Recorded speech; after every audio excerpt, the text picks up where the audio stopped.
Romantic stories నా పర్వం నీకోసం అడల్ట్ కంటెంట్ అండి. ఇష్టమైన వారు మాత్రమే రీడ్ చేయండి, లేని వారు ఇగ్నోర్ చేయండి. ఈ పెళ్ళి నాకు ఇష్టం లేదు నాన్న. సతీష్ అంటే నాకు ఇష్టం. మేం ప్రేమించుకుంటున్నాం. సతీష్ నా సీనియర్. చదువు అయిపోయింది. జాబ్ ట్రయల్స్లో ఉన్నాడు. ప్లీజ్ నాన్న, సతీష్ని ఒకసారి చూడండి. నాన్న, నీకు కూడా నచ్చుతాడు అంది అర్చన కృష్ణమూర్తి గారితో.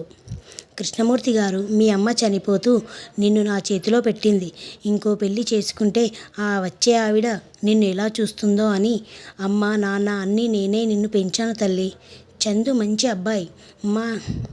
నీకు నచ్చుతాడు. మాట కూడా ఇచ్చాను. ఈ పెళ్ళి జరగకపోతే నీకు ఇప్పటి వరకు అమ్మే లేదు, ఇక నుండి ఈ నాన్న కూడా ఉండడు చెప్పి బయటికి వెళ్ళాడు. పెళ్లి చూపులకి వస్తున్న చందుని రిసీవ్ చేసుకోవడానికి అర్చన వాళ్ళ నాన్న కోసం ముస్తాబై వచ్చింది. చందుకి అర్చనని చూడగానే నచ్చింది. ప్యారెట్ గ్రీన్ కలర్ చీరలో నిండైన సౌష్టం పిరుదులు దాటిన జడ నిండా జాజిపూలు పెట్టుకుని తలదించుకొని కూర్చుంది. అర్చన వాళ్ళ పిన్ని ఒకసారి అబ్బాయిని చూడు అంటే కొంచెం టైం తర్వాత చందుని చూసింది. చామన ఛాయ కొంటే కొంచెం తక్కువ రంగులో, హైట్గా, ఎత్తుగా, తగ్గ వెయిట్లో ఉన్నాడు. అర్చనకి చందు అస్సలు చూడటానికి కూడా నచ్చలేదు. ముఖ్యంగా చందు బాడీ కలర్. ఆ విషయం కృష్ణమూర్తి గారితో చెప్పింది. నల్లగా ఉన్నాడు నాన్న, నాకు నచ్చలేదు. నేను చేసుకోను నాన్న అని. మనిషి మంచోడు. నీ పెళ్ళి అయ్యాక అతని ఇష్టపడి అర్థం చేసుకుంటే అప్పుడు నచ్చుతాడు. నువ్వు అబ్బాయికి నచ్చావు. పెళ్ళికి ముహూర్తం పెట్టి కబురు చేయమన్నాడు. ఆ పని మీద పూజారి దగ్గరికి వెళ్ళి వస్తా అని చెప్పి వెళ్ళాడు. అర్చన తర్వాత రోజు కాలేజ్లో సతీష్ని కలిసి తన పెళ్లి విషయం చెప్పింది. నాకు అస్సలు నచ్చలేదు. నాకు ఇష్టం లేదు ఈ పెళ్ళి. మా నాన్నతో మాట్లాడు ఒకసారి అంది. సతీష్, గుడిలో పెళ్లి చేసుకుందామా అన్నాడు. అర్చన, వద్దు సతీష్, మా నాన్నని బాధ పెట్టేలాగా ఏమీ చెయ్యను. నాన్న ఇష్టంతో మన పెళ్ళి జరగాలి. ఒకసారి ఇంటికి వచ్చి మా నాన్నని కలిసి కొంచెం టైం అడుగు. జాబ్ రాగానే పెళ్ళి చేయండి అని చెప్పు. ప్లీజ్ ఒకసారి వచ్చి మా నాన్నతో మాట్లాడు అంది. సతీష్, జాబ్ లేకుంటే ఏ ముఖం పెట్టుకొని రావాలి? నువ్వు ఒప్పుకుంటే గుడిలో పెళ్లి చేసుకొని మీ నాన్నని ఒప్పిద్దామన్నాడు. అర్చన, నో సతీష్, మా నాన్న నాకు అన్నీ అయి పెంచాడు. ఆయనని బాధ పెట్టను. నేనే ఏదో ఒకటి చేస్తా అని ఇంటికి వచ్చింది. అర్చన వాళ్ళ నాన్న దగ్గర నుంచి చందు ఫోన్ నంబర్ తీసుకొని అతనికి కాల్ చేసింది. బట్ నాట్ రీచబుల్ అని వచ్చింది. చందుకి లెటర్ రాసింది. 15 రోజుల తర్వాత అర్చనకి చందుతో పెళ్లి జరిగింది. ముహూర్తాలు లేవు అని ఆ రోజు రాత్రికే శోభనం ముహూర్తం పెట్టారు. పూలతో అలంకరించిన పందిరి మంచం, పాల నురుగు రంగులో ఉన్న మెత్తటి పాన్పు, తలగడలు, తెల్లని కాంతితో ఉన్న శోభాయమానమైన తెరలు, మల్లి విరాజి, గులాబీ, పారిజాత పుష్పాల పరిమళాలు, గది నిండా అల్లుకున్న అగరబత్తి ధూప సువాసనలు, మధురమైన పండ్లు పలహారాలు, సుమధురానుభైన వినసొంపుగా ప్లే అవుతున్న సంగీతం, తెల్లని పట్టుబట్టల్లో, పాదాలకి చేతులకి ఎర్రని పారాణితో రంగు తక్కువైన ముఖంపై చెదరని చిరునవ్వుతో, పెళ్లి కలతో చూడముచ్చటగా ఉన్నాడు చందు. గజ్జెల సవ్వడికి గుమ్మం వైపు చూసిన చందుకి మనసు గతి తప్పి యవ్వన కోరికలు ముద్ర మేల్కొంటున్నాయని తనని తాను కంట్రోల్ చేసుకోలేక ఇబ్బంది పడుతున్నాడు. తెల్లని పట్టు చీరలో జడ బారున ఉన్న జాజిపూలు, గుండ్రని ముఖఛాయ, పొడవైన కనుబొమ్మలు, చెంపకి చేరడేసి కళ్ళు, కోటేరు లాంటి ముక్కు, విశాలమైన చిరునవ్వు, గడ్డం మీద నల్లని పుట్టుమచ్చ, 5 అడుగుల 5 అంగుళాలు ఎత్తుతో నిండైన శరీరాకృతితో చందు మనసుకి యవ్వనానికి సవాలుగా ఉంది ఆమె అందం. అర్చన ఏలకుల బెల్లం కలిపిన పాల గ్లాస్తో వచ్చి పాల గ్లాస్ చందుకి ఇవ్వకుండా విసురుగా పక్కన పెట్టి, అసలు మీరు ఏమనుకుంటున్నావు? నాకు నువ్వు ఇష్టం లేదు. సతీష్ అంటే ఇష్టం. అతనితో ఒకసారి శారీరకంగా కలిసా. ఈ పెళ్ళి ఎలాగైనా సరే ఆపండి. మీరు అంటే ఇష్టం లేని అమ్మాయితో మీరు సంతోషంగా ఉండలేరు. ఒకవేళ మీరు నన్ను తాకినా సతీష్ ముట్టుకున్నట్టుగా ఫీల్ అవుతా అని లెటర్ రాసిన. మళ్ళీ ఎందుకు పెళ్ళికి రెడీ అయ్యారు అని చాలా కోపంగా ఆవేశంతో మాట్లాడింది. చందుకు అవి ఏవీ చెవికి ఎక్కడం లేదు. చి కనుల చిన్నది. కోపంతో ఎరుపెక్కిన ఆ కలువ కనులు చిలిపిగా నా కోపం కోసం ఆరాధనతో ఎదురుచూస్తూ ఉండే రోజు ఎప్పుడా చెలి? ఆ పెదవులు తీయనైన ఆ ఎర్రని తేనె ఆధారాలతో నన్ను పిలుస్తూ మరింత తీయగా అదర చుంబనాలు ఇస్తూ తేనెలేరికే నీ పెదవులను జుర్రుకునేది ఎప్పుడే సఖీ? ఆ లేత తమలపాకు లాంటి చేతులతో నన్ను బంధించి ప్రేమగా లాలించి పాలించి బిగి కౌగిలిలో నన్ను ఉక్కిరి బిక్కిరి చేసేది ఎప్పుడే ప్రియా? శంఖం లాంటి మెడకి ఇంకా వన్నె తెచ్చే పసుపు పచ్చని నూలుదారం నా ప్రేమ గుర్తులు పడేది ఎప్పుడే తారా?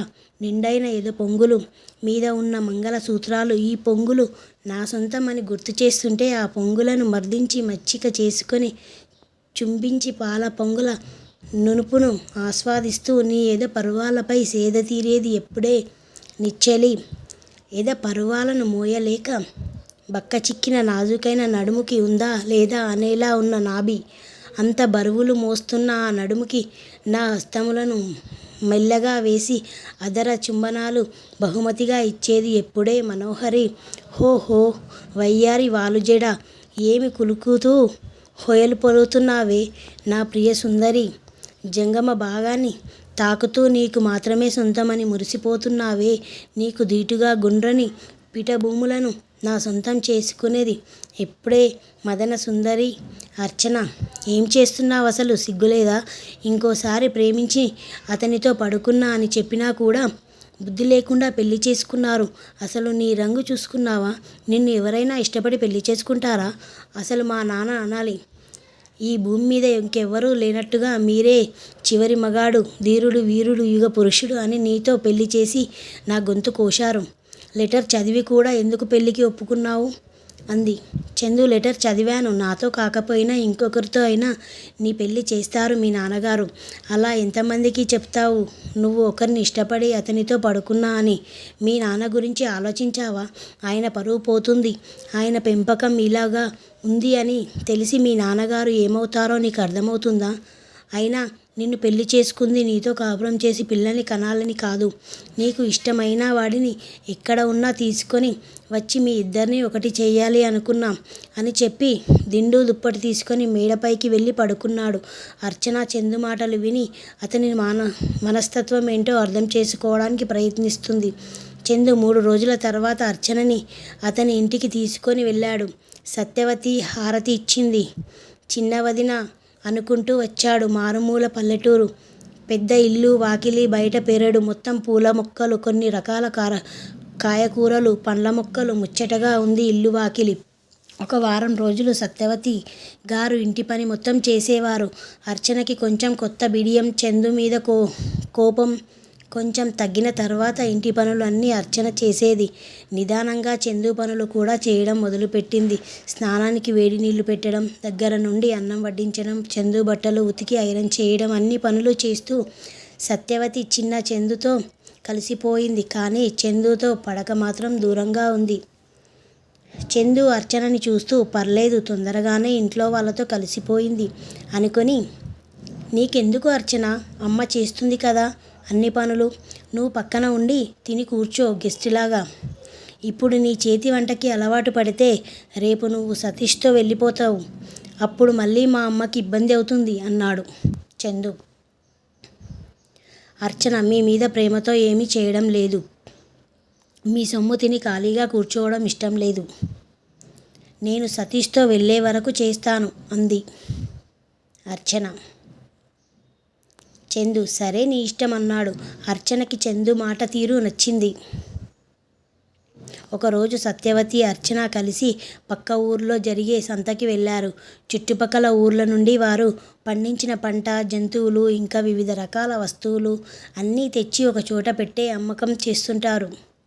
ఆ సంతకి వచ్చిన చుట్టుపక్కల గ్రామాల ప్రజలు సత్యవతి గారిని మర్యాదగా పలకరిస్తూ పక్కన ఉన్న అర్చనని ఎవరు అని అడిగి తెలుసుకుంటున్నారు.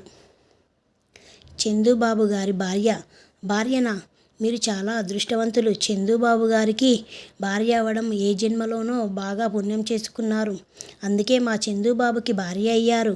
తొందరగా మా బాబుని తండ్రి చెయ్యి అని అందరూ ఆశీర్వదించారు అర్చనని. అందరూ అలా చందుని పొగడడం అర్చనకి ఆశ్చర్యంగా అనిపించింది. అబ్బో, బాబుకి మంచి పేరే ఉందిగా అనుకుంది. అయినా అసలు ఏం చేస్తుంటాడు, అంత మంచి వ్యక్తిగా గుర్తింపు పొందారు అనుకుంది. అర్చన నైట్ చందుకి డిన్నర్ పెడుతూ ఏంటో అందరూ తెగ పొగుడుతున్నారు. బాబుగారు ఏం చేస్తుంటారో అంది. చందు, ఏమీ చేయను, ఏదో వల్ల అభిమానం, ప్రేమ అంతే, నేనేమి గొప్పోడిని కాదు అని డిన్నర్ కంప్లీట్ చేసి హ్యాండ్ వాష్ చేసుకొని ఆరు బయట మంచం మీద పడుకొని మంచి క్లాసికల్ మ్యూజిక్ వింటూ తల తప్పి చూసిన చందుకి యుక్త వయసు కోరికలు నిద్రలేచి అతని నిగ్రహంగా సవాల్ చేస్తున్నాయి. నీ ముడి పెట్టి దాన్ని చుట్టూ మల్లెలు తురిమి సింగిల్ పైట చెంగును సర్దుకొని పాల గ్లాస్ తెచ్చి చందుకి ఇచ్చి వెళ్తున్న అర్చనను బారపు కుచములు, నడుము వంపు ఉందా లేదా అన్నట్టుగా ఉన్న నాభి, పచ్చని రంగులో ఉన్న వీపు భాగం, గుండ్రని పీట భాగం, పల్చని శారీలో నుండి కనిపించక ఊరిస్తున్న అందాలు. ఆ సతీష్ గాడిని తెచ్చేలోపు నేనే టెంప్ట్ అవ్వకుండా ఉండాలి అనుకున్నాడు. డైలీ రొటీన్గా అర్చన పడక లోపల, చందు పడక మల్లె సన్నజాజి పందిరి కింద. గాలి ఎక్కువగా వీస్తూ ఉరుములు మెరుపులతో మబ్బు పట్టింది అని దండెం మీద ఉన్న బట్టలు తీసుకొని గబగబా వెళ్తూ చందును ఢీకొట్టింది. అర్చన పడిపోతుంది అని నడుము చుట్టూ చేతులు వేసి పడకుండా ఆపాడు చందు. చేయి అర్చన నడుముని తాకగానే ఏదో ఫీల్, బాడీ అంతా వైబ్రేషన్స్, బ్లడ్ ఫాస్ట్గా రన్ అవుతూ గుండె దడగా అనిపించింది. చందు కళ్ళలోకి చూడలేక తలదించుకొని అమ్మో దేవుడా, ఏంటి ఇలా ఉంది ఈయన తాకగానే అనుకుని గుండెల మీద చేతులు వేసుకుంది. చందు, ఆ నడుము ఏంటే జున్ను ముక్కలాగా ఇంత మెత్తగా స్మూత్గా ఉంది, చేయి వెనక్కి రాను అంటుంది, ఇంకోసారి టచ్ చేస్తే గర్భధానం జరిగిందేమో అనుకుంటాడు. అర్చనకి ఫస్ట్లో ఉన్న కోపం చిరాకు లేదు చందు మీద. ఒకరోజు అర్చన కోరింది అని చందు వర్క్ చేసే ప్లేస్కి తీసుకొని వెళ్ళాడు. అమ్మ క్లినిక్ బోర్డు చూసింది. మీరు డాక్టరా, అందుకే అందరూ పొగుడుతున్నారు అంది. ఏదో చిన్న డాక్టర్ని, నీ వల్ల అభిమానంతో అలా గొప్పగా చెప్పారులే, ఏమీ అంత గొప్ప వ్యక్తిని కాదులే అన్నాడు. అర్చన, నర్స్ పాప ఏంటో తెగ సిగ్గుపడుతుంది, మెలికలు తిరిగిపోతుంది, నిన్ను చూసి ఏంటి డాక్టర్ బాబు అంది. చందు, వెళ్ళి అడుగు, నల్లగా ఉన్నాడు, నీకెలా నచ్చి మెలికలు తిరుగుతున్నావు అని అన్నాడు. అయితే నువ్వు వెళ్ళిపోతే నాకు ఎవరో ఒకరు తోడుగా ఉండాలి కదా, నేనంటే ఇష్టం అనుకుంటా, లైన్లో పెట్టుకుందాం అనుకుంటున్నా, నువ్వు కూడా హెల్ప్ చేయి అన్నాడు అర్చన ముఖం కొంచెం బుచ్చుకొని ఉంది. చందు ఒకరోజు ఫుల్గా వర్షంతో తడిచి వచ్చాడు ఇంటికి. అర్చన టవల్తో తుడుస్తూ మీ నర్స్ పాపని తుడుపు అని చెప్పొచ్చు కదా అంది. చందు, ఇద్దరం కలిసే తడిచాము, తను కూడా తడిచింది, ఇంకోసారి అడుగుతాలే అన్నాడు అర్చన ఫేస్ని చూస్తూ లోపల నవ్వుకుంటూ. అర్చన ముఖం అంతా మడుచుకుంటూ దానికి ఇంకెవరూ దొరకనట్టు నా మొగుడే మీద పడింది దాని కన్ను అనుకుంది. అబ్బా, చిన్నగానే జుట్టు ఊడిపోతుంది, నా మెడ నొప్పి వస్తుంది, తన పేరు చెబితే ఎందుకు నీకంత కోపం, జెలసీ వస్తుంది, నీకు ఎలాగో మేము నచ్చము, ఇష్టం లేదు, మరి మమ్మల్ని ఇష్టపడే వాళ్ళకి అన్న ఛాన్స్ ఇవ్వాలి కదా అన్నాడు చందు.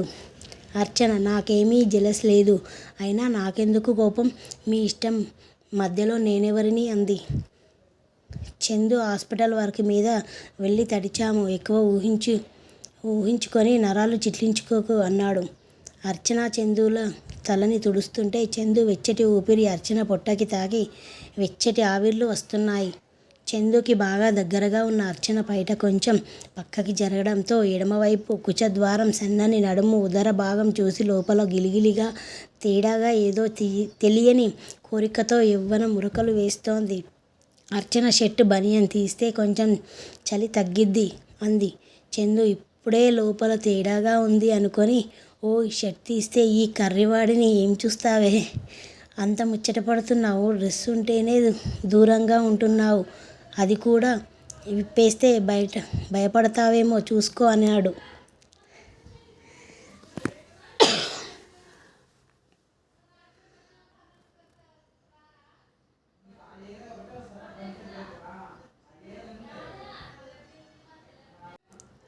అర్చన, ఇక్కడ మాకు అంత సరదా లేదు బాబు, జలుబు చేస్తుందని చెప్పా. అయినా మీరు డాక్టర్ బాబు కదా, నాకెందుకు అని టవల్ చేతిలో పెట్టి తుడుచుకోండి అని వేడిగా టీ తెస్తా అని కిచెన్లోకి వెళ్ళింది. అప్పుడే చందు, అర్చనల పెళ్లి జరిగి 3 నెలలు అయ్యింది.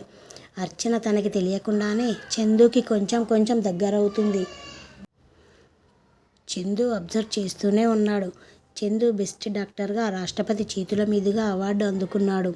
ఇంట్లో కూర్చొని టీవీలో చూస్తున్నారు అందరూ.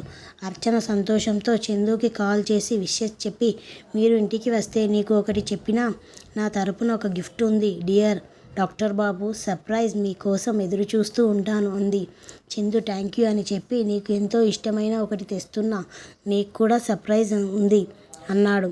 అర్చన చందుకి ఇష్టమైన ప్యారెట్ గ్రీన్ కలర్ చీర కట్టుకొని జడ నిండా జాజిపూలు పెట్టుకొని చందు కోసం ఎదురు చూస్తూ డోర్ కొట్టిన సౌండ్ను విని చందు వచ్చాడేమో అనుకుని తలుపు తీసి అర్చనకి ఎదురుగా ఉన్న చందుని చూడగానే సంతోషంతో చందుని కౌగలించుకోబోయి చందు వెనుక ఉన్న సతీష్ని చూడగానే షాక్ అయ్యి బొమ్మలాగా బిసుకుపోయింది. చందు, నీకు చెప్పాగా నీకు బాగా ఇష్టమైనది తెస్తున్నా అని, సర్ప్రైజ్ అని. ఇదే నేను తెచ్చింది, మీరు మాట్లాడుకోండి అని తన రూమ్లోకి వెళ్ళిపోయాడు చందు. సతీష్, బాగున్నావా అర్చన అన్నాడు. అర్చన కొంచెం సంతోషంతో, బాగానే ఉన్నాను, నువ్వెలా ఉన్నావు? రా కూర్చో, ఏం తింటావు? ఏం జాబ్ చేస్తున్నావు? మీ అమ్మ నాన్న బాగున్నారా? ఇంకా అది ఇది అని మాట్లాడుతూనే ఉంది. సతీష్ అర్చనని చూస్తూ, అందరూ బాగానే ఉన్నారు, జాబ్ కూడా వచ్చింది అని చెప్పాడు. మీ ఆయన ఏంటి నీకు ఇష్టం లేని పెళ్లి చేశారు అని బాధగా ఉంది, నీ గురించే ఆలోచిస్తూ ఉంటుంది అని చెప్పి తీసుకొని వచ్చాడు అన్నాడు. కానీ నిన్ను చూస్తుంటే అలా లేవు కదా, కొంచెం ఒళ్ళు చేసి బాగానే ఉన్నావు. ఇష్టం లేని పెళ్లి చేసుకున్నా అని బాధ కనబడడం లేదు నీ ముఖంలో. ఇప్పుడు ఇంకా కొంచెం కొత్తగా అందం రంగు వచ్చి ఉన్నావు. మీ ఆయనతో బాగానే సుఖపడుతున్నావు అనుకుంటా. మరి మీ ఆయన ఏంటి నా మీద బెంగ దిగులుతో ఎప్పుడు బాధగా ఆలోచిస్తూ ఉంటుంది అన్నాడు. అర్చన నోరు కళ్ళు తెరిచి చూస్తూనే ఉంది. 4 నెలల నుండి అతని తిండి తిట్టు అతనితో పడకకి దూరంగా ఉంటే అతను ఊరుకుంటాడా? ఒకే ఇంట్లో ఉంటూ అతనికి దూరంగా ఇంకా కన్నెపిల్లలాగా ఉన్నావంటే నేను నమ్మాలా? 4 నెలలు నీతో సుఖపడి ఇప్పుడు బోర్ కొట్టి నాకు ఇచ్చి పెళ్లి చేయాలనుకుంటున్నాడు. సతీష్ మాటలకి అర్చన శాంతంగా ఉండడానికి ప్రయత్నిస్తున్న ఆమె కళ్ళలో రౌద్రం కనిపిస్తుంది. ఈ పల్లెటూరులో ఉండలేక మీ ఆయన అందంగా లేడు అని, నా గవర్నమెంట్ జాబు మంచి జీతం అని తెలుసుకొని 4 ఏళ్ళు ప్రేమించుకున్నామని ఆ ప్రేమని అడ్డం పెట్టుకుని మళ్ళీ నాతో ప్రేమాయణం మొదలు పెట్టాలనుకుంటున్నావా? నీతో పెళ్ళి నాకు ఇష్టం లేదు, కానీ ఉంచుకుంటా. నీ అందానికి నేను దాసుడనే. పైగా ఇప్పుడు మరింత అందంగా ఉన్నావు అన్నాడు సతీష్. చందు వారి మాటలు అన్నీ వింటూ కోపంతో తగులుతున్నాడు. కానీ అర్చన మనసులో ఏమి ఉందో తెలుసుకోవాలని బయటికి రాకుండా రూమ్లోనే ఉన్నాడు. అర్చన సతీష్ని, నీ బుద్ధి వంకరగా ఉంది అంది. తెలియక నిన్ను ప్రేమించాను. 4 ఏళ్ళు ప్రేమించి 4 నెలలకే నా మీద నమ్మకం లేదు నీకు. మా నాన్న దేవుడు నాకు మంచి చేశాడు. నీలాంటి అనుమానం వ్యక్తిని నా జీవితంలోకి రానివ్వలేదు.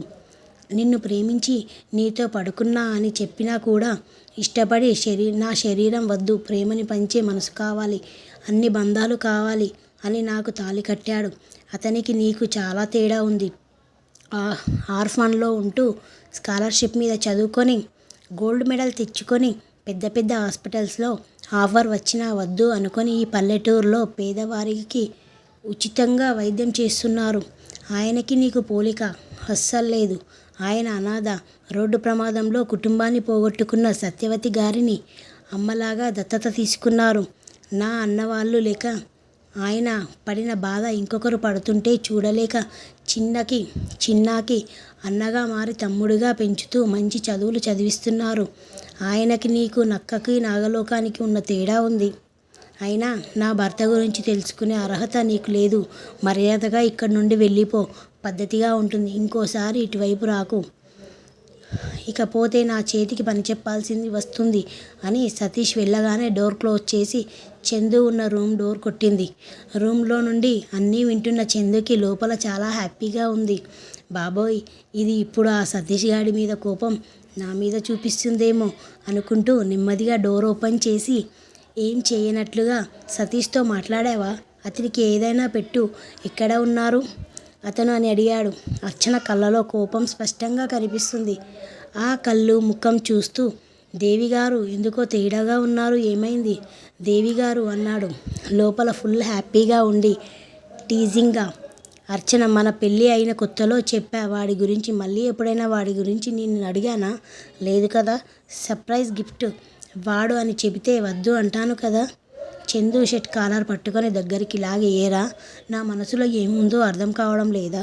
పెద్ద చదువులు చదివి డాక్టర్ అయితే చాలా, పెళ్ళం మనసులో ఏమి ఉందో తెలుసుకోవాలి. నీ మీద ఉన్న అభిమానం, ఇష్టం, ప్రేమ నీకు ఎలా చూపించాలో తెలియడం లేదు రా అని మునివేళ్లపై నిల్చొని పెదవిపై ముద్దు పెట్టింది సడన్గా. చందుకి ఒక్క క్షణం ఏం జరిగిందో అర్థం కాలేదు. అర్చన పెట్టిన ముద్దుకి క్షణం తర్వాత బ్రెయిన్కి సిగ్నల్స్ వెళ్ళడంతో, ఏంటి దేవి గారు, ఈ కర్రెవాడికి నిజంగానే ముద్దు పెట్టారా అని అడిగాడు. అర్చన, ముద్దంటే ఏమిటి? అయినా ఈ కర్రోడిని నేను ముద్దు పెడతానా ఏంటి అంటూ కన్నుగిట్టింది చిలిపిగా. ఎక్కడికే పోతున్నావు అంటూ వెనుతిరిగిన అర్చనని నడుము పట్టి లాగి కౌగిలించుకొని జడలో మల్లెల వాసన చూస్తూ, లవ్ యూ, నేను అంటే నీకు ఇష్టమేనా అన్నాడు. అర్చన నీ మీద కోపంగా ఉన్నా ఆ సతీష్ గాడిని తీసుకొచ్చినందుకు బదులుగా అని విడిపించుకొని వెళ్ళిపోయింది. చందు ఈ ఆడవాళ్ళని అర్థం చేసుకునే కంటే చంద్రుని మీదకి వెళ్ళడం తేలిక అనుకుంటా అని అనుకున్నాడు. క్రీమ్ కలర్ శారీ కట్టుకొని అటు తిరిగి తల దువ్వుకుంటున్న అర్చనని వెనుక నుండి చూసి ఆ నడుము వంపు ఇంపు భాగం చూసి మనసులో రకరకాలుగా ఉంది. అరే చిన్నోడా, నువ్వు ఆగరా బాబు, మనకి ఇంకా దేవి గారి నుండి సిగ్నల్ రాలేదు. నువ్వేమో పదే పదే నేను ఉన్నా అని గుర్రంలాగా పరిగెత్తకు, మూసుకొని పడుకో. దేవి గారి పర్మిషన్ ఇచ్చాక అప్పుడు తెచ్చుకో, పడుకో చిన్నోడా అనుకున్నాడు. చందు మల్లె జాజి పూల పందిరి కింద మంచం వేసుకొని మంచి మెలోడీ సాంగ్స్ వింటున్నాడు. అర్చన ప్లాలగాస్ తెచ్చి ఇచ్చి ఖాళీ చేసి ఇచ్చి మళ్ళీ సాంగ్స్ వింటున్నాడు. అర్చన కదలకుండా అలాగే నుంచుంది. చందు ఏమైనా మాట్లాడాలా అన్నాడు. అర్చన తలదించుకొని ఉంది. చందుకి అర్థమవుతుంది కానీ ఆమె చొరవ తీసుకునే వరకు ఉండాలి అనుకున్నాడు. చందు, ఏంటి నాతో మాట్లాడాలా? ఏదైనా పని ఉందా? పర్లేదు చెప్పు, నా దగ్గర మొహమాటం ఎందుకు అని నొక్కి అడిగాడు. అర్చన ఇంకా అలాగే ఉండడం చూసి, సరే అయితే నాకు నిద్ర వస్తుంది, నువ్వు వెళ్ళి పడుకో అన్నాడు చందు. అర్చన కొంచెం సిగ్గు వదిలి చందు పక్కన పడుకుంది. చందు, ఏంటి దేవి గారు, మీ పడక లోపల అండి అన్నాడు. తెలుసు, ఈ రోజు నుండి నీ పక్కనే అంది. చందు లోపల మగాడు కేరింతలు కొడుతున్నాడు కానీ ఫస్ట్ ఆమె చొరవ తీసుకునేదాకా ఆగాలి అనుకున్నాడు. చందు అటు తిరిగి పడుకున్నాడు. తను కూడా చందు వైపు తిరిగి కాలు వేసింది. చందు సైలెంట్గా ఉన్నాడు. ఇంకా ఇలా కాదు అనుకొని వెనుక నుండి గట్టిగా హత్తుకుంది. అర్చన మెత్తని పరువాలు చందు వీపును తాకాయి. చందు, ఏంటి దేవి గారు, నేను ఏమీ వీరుడు, యుగ పురుషుడు, ధీరుడు నీ కాదు అన్నాడు. వాళ్ళెవరూ నాకు వద్దు. వీరుడు ధీరుడు కాకపోయినా మంచి మనసు ఉంది, అది చాలు నాకు అంది. నేను నల్లగా ఉన్నాను కదా, మరి ఎలా అన్నాడు. రంగుదేముంది, నన్ను ప్రేమగా చూసుకుంటే చాలు, అయినా రంగుని కోరుక్కొని తింటామా ఏంటి అంది. నా దగ్గర ఏమీ ఆస్తి లేదు అన్నాడు. నువ్వు చేసే మంచి పనులు, నీకు వచ్చిన అవార్డులు నా ఆస్తి, అవి చాలే నాకు అంటూ చందు తలని తిప్పి మొత్తం ముద్దులు పెడుతూ పెదవిపై పెదవులు అందింది. ముద్దుని ఫీల్ అవుతూ ఆమె అంగీకారం ముద్దు రూపంలో తెలిపింది అని తెలిసి ఆ ముద్దుని ఇంకా డీప్గా కిస్ చేశాడు. చందుని పక్కకి నెట్టి ఇంకోవైపు తిరిగి పడుకుంది. ఏంటి ఇది, ఎంతో కష్టపడి నిద్రపుచ్చిన వాడిని లేపి అటు తిరిగితే ఎలా అంటూ ఆమె మీదకి చేరి ముద్దులు పెడుతూ పెదవులను జుర్రుకొని బయట తీశాడు. మగ్గిన బంగినపల్లి మామిడి పండ్లను చూసి చేతులకు నోటికి పని చెప్పాడు. ఆరు బయట వెన్నెల్లో మళ్ళీ విరజాజి పందిరి కింద శృంగార ఆట ప్రారంభించాడు. సృష్టి కార్యంలో భాగంగా ఆధారాలతో ఆరంభం చేసి ఆలింగనంలో అల్లుకొని కేవలం చేతికి పెదవులకి నోటికి మాత్రమే పని చెప్తూ ఆమెలోకి దిగుతున్నాడు దూకుడుగా. అతని దూకుడికి ఆమె నోటి నుండి చిన్న చిన్న అరుపులు చేసింది. అబ్బా నొప్పి, చిన్నగా ప్లీజ్ వద్దు, వదులు, నొప్పిగా ఉంది అని.